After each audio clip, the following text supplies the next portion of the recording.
Un genre de mission, mes camarades. Qui a introduit le parasismique en Martinique? Ce n'est pas l'État. Ce sont les camarades du Conseil régional de Martinique. Tout le monde le sait. Nous avons formé et ingénieurs, et architectes, et chefs d'entreprise, et également des ouvriers pour mettre en place ce système. Il est tout à fait normal qu'au début, il y ait quelques couettes. Nous avons fait. Excusez-moi.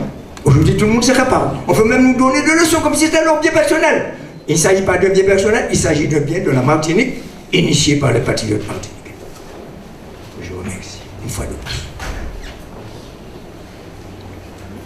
Et nous avions demandé, puisque nous savions, je m'excuse, je serai, j'ai au profond les choses, parce qu'en restant à la superficie, on ne comprendra pas. J'ai fait faire, comment dirais-je, pas un audit, mais une évaluation et surtout un prélèvement in situ dans les bâtiments. Parce que nous avions réclamé, écoutez bien, un renfort supplémentaire qui allait au-delà des normes qui étaient jusqu'alors appliquées en Martinique. Si je ne dis pas ça, vous n'allez pas comprendre.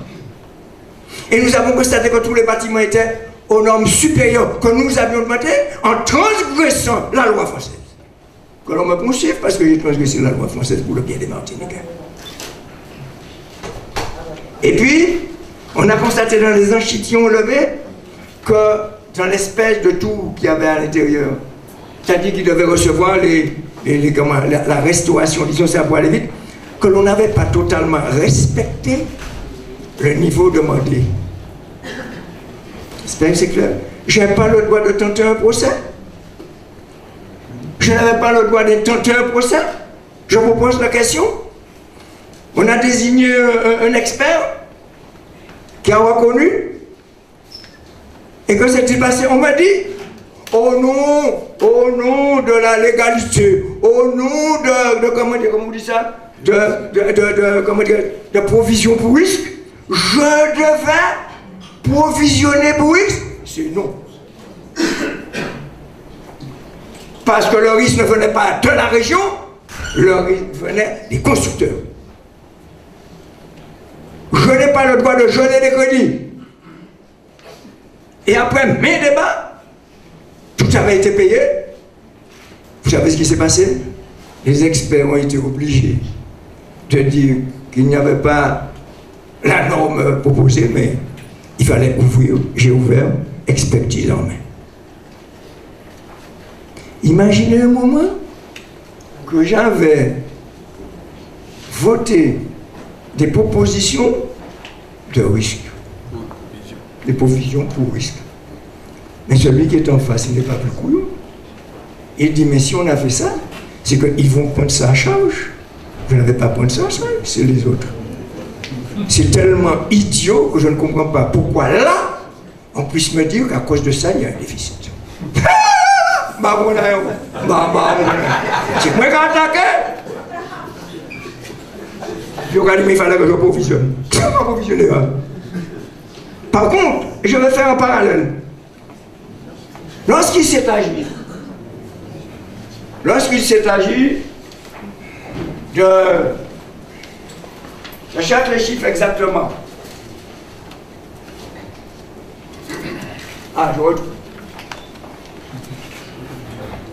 Lorsqu'il s'est agi du temps de Darciel, je le nomme pour comprendre, je ne m'accuse pas. Il y a eu, concernant 2 lycées, c'est pour montrer que comparaison n'est pas raison. Du temps de Darciel, il y a eu 2 plaintes déposées contre le conseil régional. C'est pas la même chose. C'est moi qui porte plainte. Dans le cas contraire, ce sont les sociétés privées qui portent plainte envers la région. Et je vous cite les chiffres.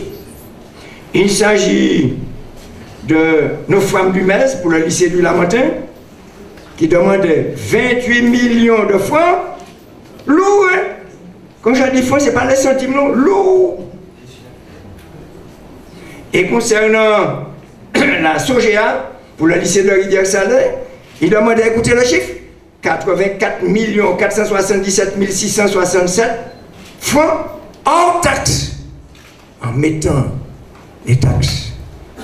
Imaginez-vous, vous faites le total, ça dépassait les 112, les 120 millions d'euros de francs.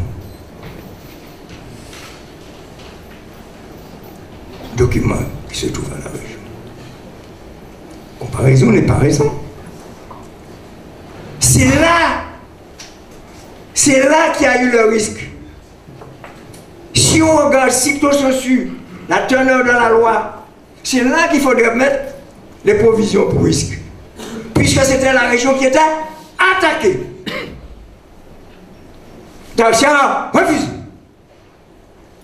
Et je ne l'ai fait contre ni Émile Kapka, à qui il faut rendre hommage. On n'a pas attaqué.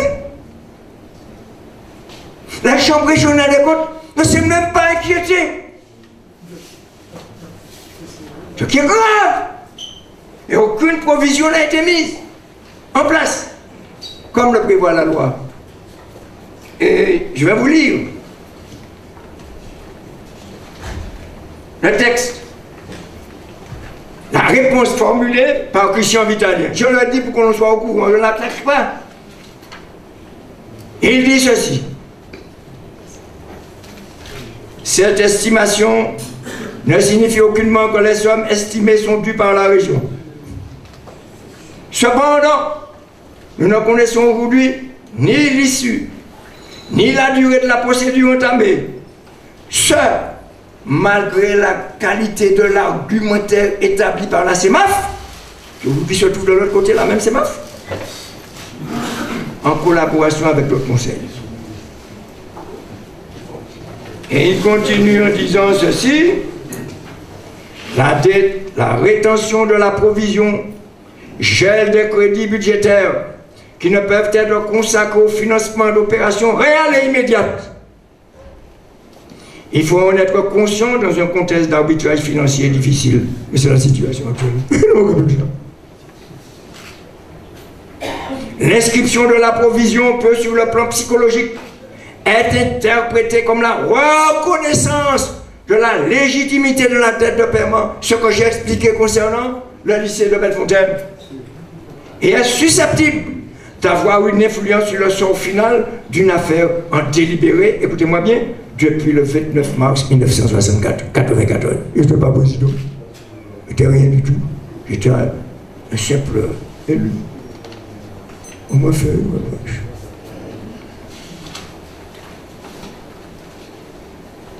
Et il dit,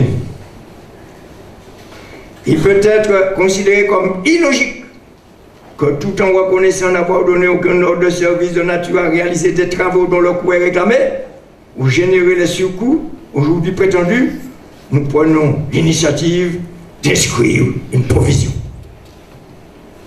C'était de droit. Alfred Marie-Jeanne n'a jamais attaqué d'accès sur ce principe, que je trouvais tout à fait fondé.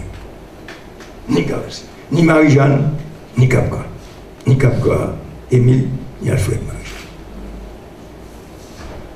Le cancan viendra après. Et l'avocat, maître Félix Cholot, je cite mes références, les lettres sont là, qui défend les intérêts du conseil régional à l'époque. Que dit-il dans cette lettre?